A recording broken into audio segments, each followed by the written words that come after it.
Hello दोस्तों, आप सभी का GK rapid brain YouTube channel में स्वागत है। आज के वीडियो जनरल क्वेश्चंस के टॉपिक्स हैं। चित्रकारी, पोशाक, जनजातियां, पेंटिंग, ड्रेस, ट्राइब्स, किताबें और लेखक, बुक्स एंड ऑथर्स, भारत और विश्व में प्रथम, first in India and world. चलिए शुरू करते हैं। पहला प्रश्न, वर्ली कला की उत्पत्ति किस भारतीय राज्य से हुई? ऑप्शंस: महाराष्ट्र, राजस्थान, केरल, मध्य प्रदेश। सही जवाब है महाराष्ट्र। व्याख्या: वर्ली पेंटिंग आदिवासी कला का एक रूप है जो ज्यादातर महाराष्ट्र में उत्तरी सह्याद्री रेंज के आदिवासी लोगों द्वारा बनाई गई है। महाराष्ट्र में वर्ली पेंटिंग परंपरा चित्रकला की लोक शैली के बेहतरीन उदाहरणों में से एक है। दूसरा प्रश्न, निम्नलिखित में से कौन सी ओडिशा की पारंपरिक पेंटिंग है? Options: Warli painting, Pattachitra painting, Sanjhi painting, Madhubani painting.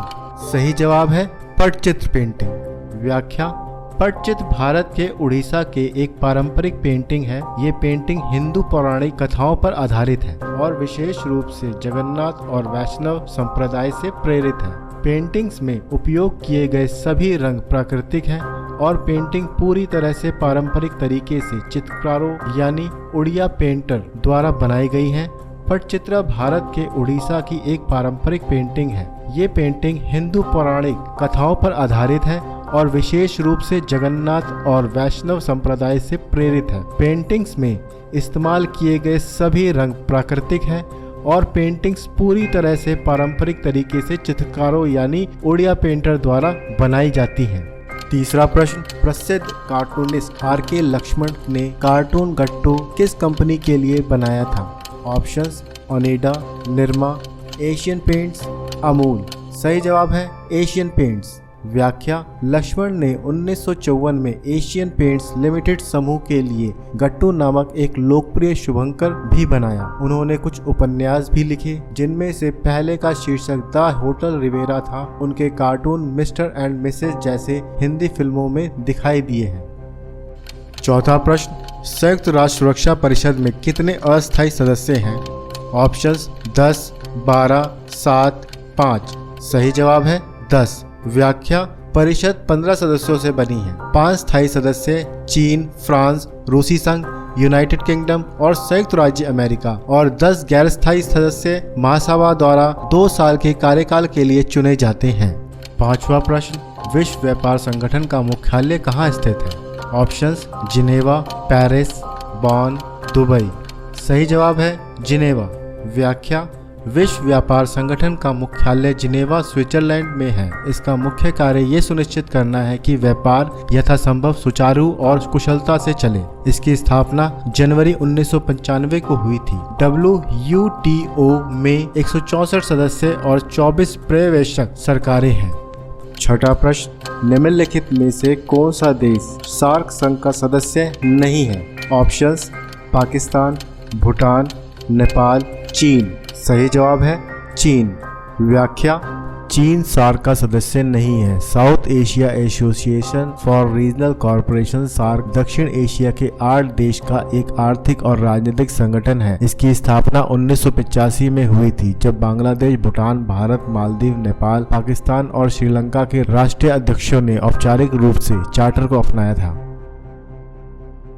सातवां प्रश्न, एमनेस्टी इंटरनेशनल निम्नलिखित में से किससे संबंधित है? ऑप्शंस: मानव अधिकार, सांस्कृतिक विरासत संरक्षण, वन संरक्षण, पशु अधिकार।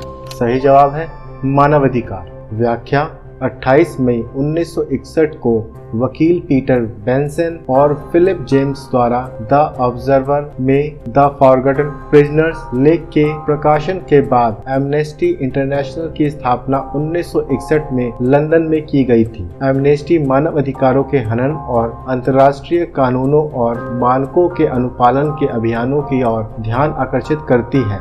आठवां प्रश्न, विश्व खाद्य कार्यक्रम WFP संयुक्त राष्ट्र की खाद्य सहायता मुख्यालय शाखा कहाँ है? ऑप्शंस: रोम, पेरिस, न्यूयॉर्क, ब्रसेल्स। सही जवाब है रोम। व्याख्या: विश्व खाद्य कार्यक्रम संयुक्त राष्ट्र की खाद्य सहायता शाखा का मुख्यालय रोम, इटली में है। ये उन लोगों की मदद करता है जो अपने और अपने परिवार के लिए पर्याप्त भोजन प्राप्त नहीं कर सकते हैं। 9वां प्रश्न, निम्नलिखित में से कौन बेसिक समूह का सदस्य नहीं है? ऑप्शंस, दक्षिण अफ्रीका, भारत, ऑस्ट्रेलिया, ब्राजील। सही जवाब है ऑस्ट्रेलिया। व्याख्या, ऑस्ट्रेलिया बेसिक समूह का सदस्य नहीं है। बेसिक देश या बेसिक भी 4 बड़े नव औद्योगिकृत देशों ब्राजील, दक्षिण अफ्रीका, भारत और चीन का एक समूह है जो 28 नवंबर 2009 को एक समझौते द्वारा गठित किया गया था।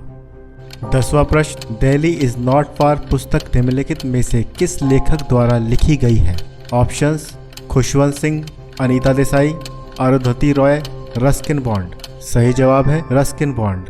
व्याख्या, दिल्ली दूर नहीं है रस्किन बॉन्ड द्वारा लिखित है। इस पुस्तक में रस्किन बॉन्ड विशिष्ट सहानुभूति और शांत ज्ञान के साथ एक छोटे शहर भारत की तस्वीर प्रस्तुत करते हैं। 11वां प्रश्न, कौन भारत के पहले मुख्य चुनाव आयुक्त थे? Options, Sukumar Sen, TN. Seshan, Sunil Arora, MS. Gill. सही जवाब है सुकुमार सेन। व्याख्या, सुकुमार सेन 1893 से 1963 एक भारतीय सिविल सेवक और भारत के पहले मुख्य चुनाव आयुक्त थे जिन्होंने 21 मार्च 1950 से 19 दिसंबर 1958 तक सेवा की। 12वां प्रश्न, ज्ञानपीठ पुरस्कार के प्रथम प्राप्तकर्ता कौन थे? ऑप्शंस, जी शंकर कुरूप, महादेवी वर्मा, अमिताभ घोष, कृष्णा सोबती। सही जवाब है जी शंकर कुरूप। व्याख्या, अखितम मलयालम साहित्य के लिए ज्ञानपीठ पुरस्कार पाने वाले छठे लेखक हैं। 1965 में प्रसिद्ध मलयालम लेखक जी शंकर कुरूप ज्ञानपीठ पुरस्कार के पहले विजेता बने। 13वां प्रश्न, माउंट एवरेस्ट पर चढ़ने वाली पहली विकलांग महिला का नाम बताइए। ऑप्शंस, अरुणिमा सिन्हा, पूर्णा मालवत, अंशु जामसेपा, प्रेमलता अग्रवाल। सही जवाब है अरुणिमा सिन्हा। व्याख्या, भारत की अरुणिमा सिन्हा 2013 में माउंट एवरेस्ट पर चढ़ने वाली दुनिया की पहली विकलांग महिला है। वह अंटार्कटिका की सबसे ऊंची चोटी माउंट विंसन पर चढ़ने वाली पहली विकलांग महिला भी हैं।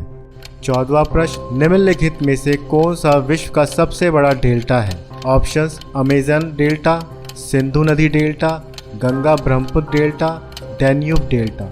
सही जवाब है गंगा ब्रह्मपुत्र डेल्टा। व्याख्या, गंगा ब्रह्मपुत्र डेल्टा विश्व का सबसे बड़ा डेल्टा है। 15वां प्रश्न, भारत के पहले चीफ ऑफ डिफेंस स्टाफ कौन थे? Options, general Arjan Singh, general Vipin Rawat, general Vijay Kumar Singh, general Manoj Mukund Naravane. सही जवाब है जनरल विपिन रावत। व्याख्या, जनरल विपिन रावत भारत के पहले चीफ ऑफ डिफेंस स्टाफ थे। 16वां प्रश्न, ज्ञानपीठ पुरस्कार के प्रथम प्राप्तकर्ता कौन थे? ऑप्शंस, जी शंकर कुरूप, महादेवी वर्मा, अमिताभ घोष, कृष्णा सोबती। सही जवाब है जी शंकर कुरूप। व्याख्या, अखितम मलयालम साहित्य के लिए ज्ञानपीठ पुरस्कार पाने वाले छठे लेखक हैं। 1965 में प्रसिद्ध मलयालम लेखक जी शंकर कुरूप ज्ञानपीठ पुरस्कार के पहले विजेता बने। 17वां प्रश्न, इंदिरा पॉइंट किसकी दक्षिणी नोक है? ऑप्शंस, मालदीव, लक्षद्वीप, अंडमान और निकोबार द्वीप समूह, धनुषकोडी। सही जवाब है अंडमान और निकोबार द्वीप समूह। व्याख्या, इंदिरा पॉइंट भारत संघ का सबसे दक्षिणी बिंदु है। इंदिरा पॉइंट को पिगमेलियन पॉइंट के नाम से भी जाना जाता है। 1985 में इसे इसका नाम मिला। इसका नाम बदलकर पूर्व भारतीय प्रधानमंत्री इंदिरा गांधी के सम्मान में रखा गया था। 18वां प्रश्न, भारत का प्रमाणिक समय उस स्थान का स्थानीय समय है जो स्थित है। ऑप्शंस, इलाहाबाद के समीप, भोपाल के समीप, दिल्ली के समीप, कोलकाता के समीप। सही जवाब है इलाहाबाद के समीप। व्याख्या, भारत की मानक समय रेखा 82 डिग्री 30 मानी गई है जो इलाहाबाद के पास मिर्जापुर से होकर गुजरती है। 19वां प्रश्न, इंडियन स्टैंडर्ड टाइम और ग्रीनविच मीन टाइम में कितना का अंतर है? ऑप्शंस, 5 घंटे 30 मिनट, 5 घंटे 40 मिनट, 5 घंटे 10 मिनट, 5 घंटे 20 मिनट। सही जवाब है 5 घंटे 30 मिनट। व्याख्या, भारत का मानक GMT से 82.5 डिग्री पूर्व है जिसका अर्थ है कि हमारा मानक समय ग्रीनविच के मानक समय से 5.5 घंटे आगे है। 20वां प्रश्न, चूहा एक साल में कितने बच्चे को पैदा कर सकता है? ऑप्शंस, 1000 बच्चे को, 200 बच्चे को, 500 बच्चे को, 100 बच्चे को। सही जवाब है 1000 बच्चे को। व्याख्या, रोडेंट नियंत्रण नेटवर्क से जुड़े शोध के अनुसार चूहों में असीमित प्रजनन क्षमता होती है। शोध के अनुसार एक जोड़ा चूहा एक साल में लगभग 800 से 1200 तक चूहों को जन्म देता है। थैंक यू फ्रेंड्स, वीडियो देखने के लिए। अगर आपको कुछ भी अच्छा लगा हो तो सब्सक्राइब, लाइक, शेयर जरूर करें। अगर आपका कोई भी सजेशन हो तो प्लीज़ कमेंट करके जरूर बताएं, ताकि आपके लिए अच्छे से अच्छी वीडियो लेकर आएं। मिलते हैं नेक्स्ट वीडियो में। जय हिंद।